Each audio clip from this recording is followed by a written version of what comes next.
Hello there, Green Knight here, back with another video from my third pod game.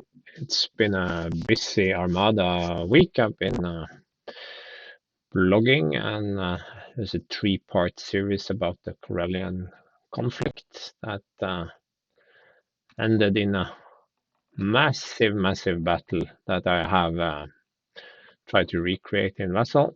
There are some pictures that, well, you might want to check that one out. We're also starting up Rebellion in the Rim, so I hope to document that maybe in video format. We'll see. Shoulder is better, but I shouldn't be overdoing the typing. Yeah, also the 18th and last of the upgrade articles, and I also have looked at the articles about the Republic reinforcements and Heart of the Swarm.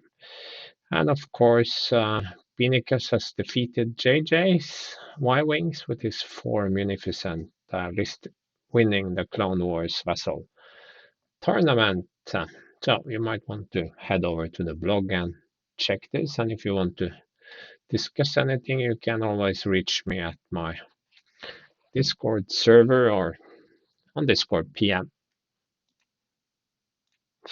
But over to the battle itself. If you're not familiar with my list, you can read about it in a previous post. But basically, Onager ISD with Palpatine local fire control, and Linked and Romodi. So you don't want to shoot this guy if you can avoid it. And this is Cataclysm. The only special thing about it is that I've tried Nida because that Salvo is weak anyway, so I'm not getting much love out of it anyway, and I think it has worked pretty well actually. Yeah, I'm pleasantly surprised by the number of dice he has cancelled, partly because he has cancelled the dice, and also because he has forced opponent to prioritize the evade with accuracy instead of targeting the brace. So the rest is pretty standard, but I have Mauler for splash damage, Wayland of course, which is very nice for dealing with counter and generics with Jenden, and of course Marek Jenden. Yeah. So my opponent has this JJ, not Sloan. You may have seen similar lists. So he starts by dropping Corvus in the middle, of course, and then he drops all these ships, and then he sort of sets up at the back edge here, and then he swirls around while Corvus goes another way. Yeah, it's a very fragile list, but it is very powerful because you never really get to shoot at it. I'm not really a big fan of this way of playing Armada. I did similar things with Sloan when the relay was unlimited, but at least you could sort of swing in with the ISD from mid game and clear the table. This one, of course, uses objectives to score points if it goes second, but as first, I don't know.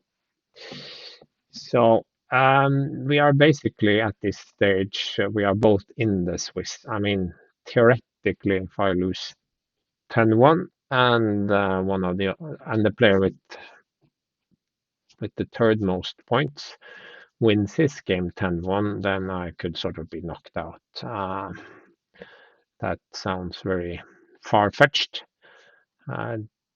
This is not the kind of list that can table my list, not without risking a tabling in return. If he wants to table me, he has to go sort of all in and start burning me from no later than round 2. Then I think it should be doable.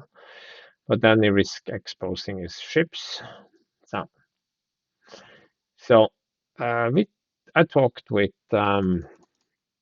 Goerrit on Discord, or chatted with him the evening before this match, and he was like, I'm gonna go first. I don't want to get shot in the face by the Onager, and I'm gonna take your asteroid tactics. I think he could have picked infested fields or most wanted also. I don't think it would have mattered too much in this game, actually. Though most wanted, if you fuck up your movement of the quasar or something else, then I can sort of grab that ship and score enough points to give me a 7. So either infested or maybe asteroid tactics.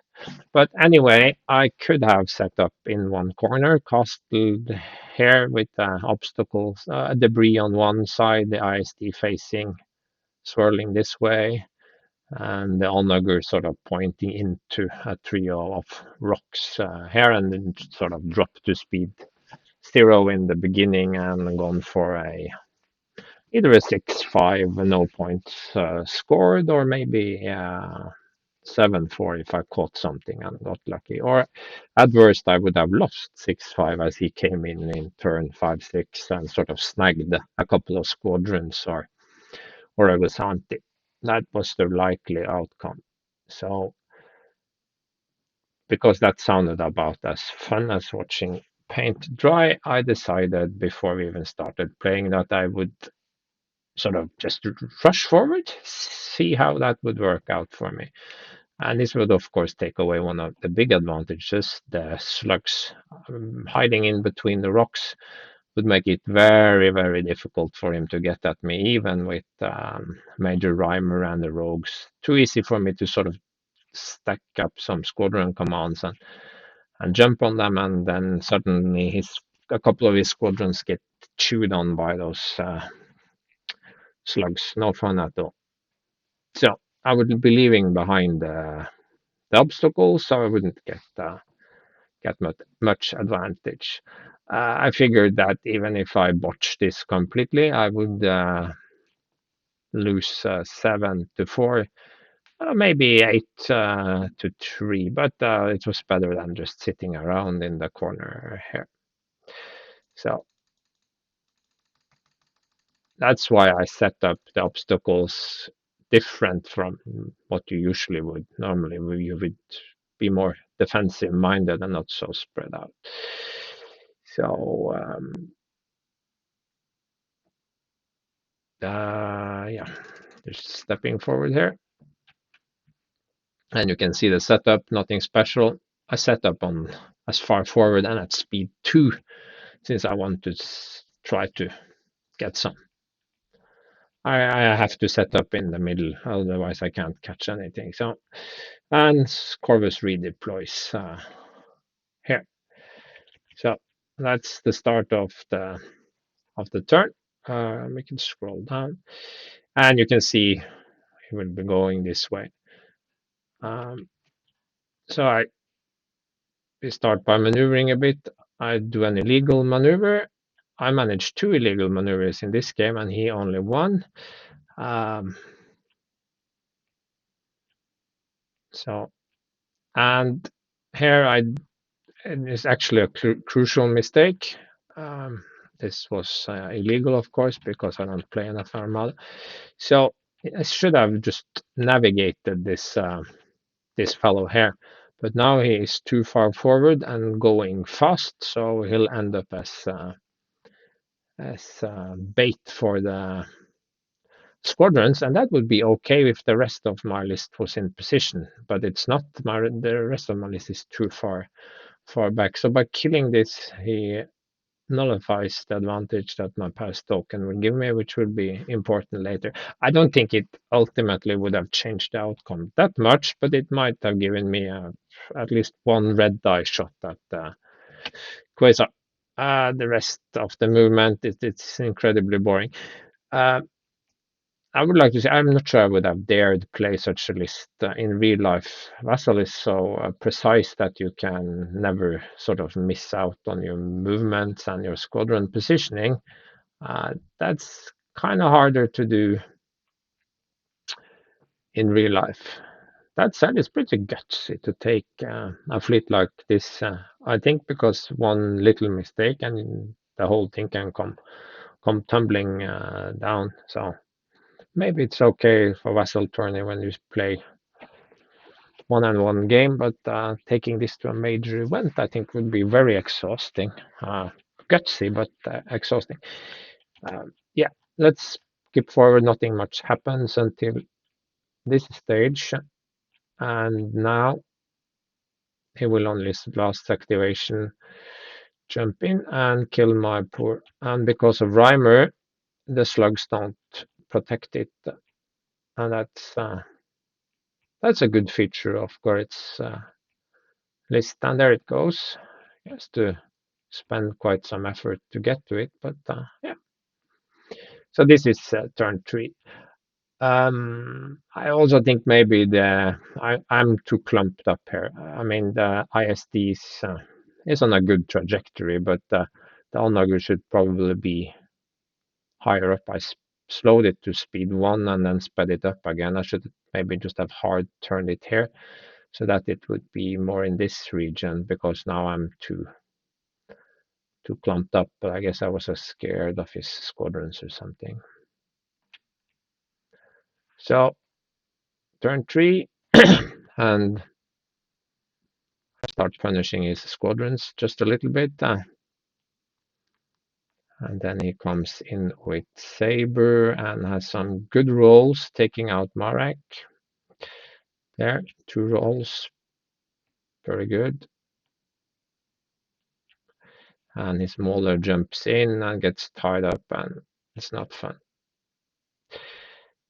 And this is where I get a bit frisky with my Onager. I mean, I could have slowed down and protected it with my squads, but at this stage I just wanted to see if it was even possible to catch the Quasar. My gut feeling was no, and as we can see here, it's not possible. Speed 3 and JJ, it's too difficult. So, and now it's too far forward, so I can't protect it with my squadrons. So, fun fact though, it died on the very last shot here. He needed to use the rear arc shot from the Quasar to kill it. So that was pretty fun. So I get 1 flotilla here. And that was the game. Not exactly a great game of Armada for me, but it was interesting to see him use his fleet in exactly the way he has trained to do so. So it was a very fine-tuned machine. It ended as a 7-4. I don't remember about 90 margin of victory. So for being first player, that's not such a big win, but it's a win and it's 7 points, so definitely worth taking. I was, however, not all that impressed by the squadron selection. I have 4 squadrons, and he was very defensive minded in a way. I wonder how this will stand up to a dedicated heavy squadron list. But maybe he can then shift focus from going after ships, which he did, to get down the Onager and instead focus on the squadrons. But yeah, they're smaller, but he gets tied up. Tempest's Escort, squishy. The rest there, Saber can do some really good work, but can also get mauled pretty easily. Marek Jenden, of course, it's a good squadron. Ball for hurting ships, but not so good for anti-squadron, I think.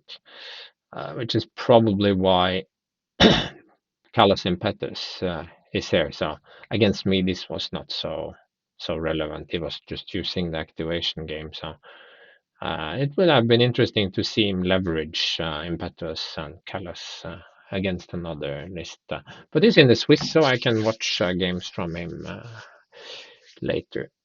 So something of a boring game for me, actually, but I did get to test out my be offensive despite being second and out activated, and it went about as badly or as well as could be hoped. I was pleased semi pleased with my own squadron play. Not so pleased the Onager died. I think I could have avoided it if I had been a little bit more careful, but whatever.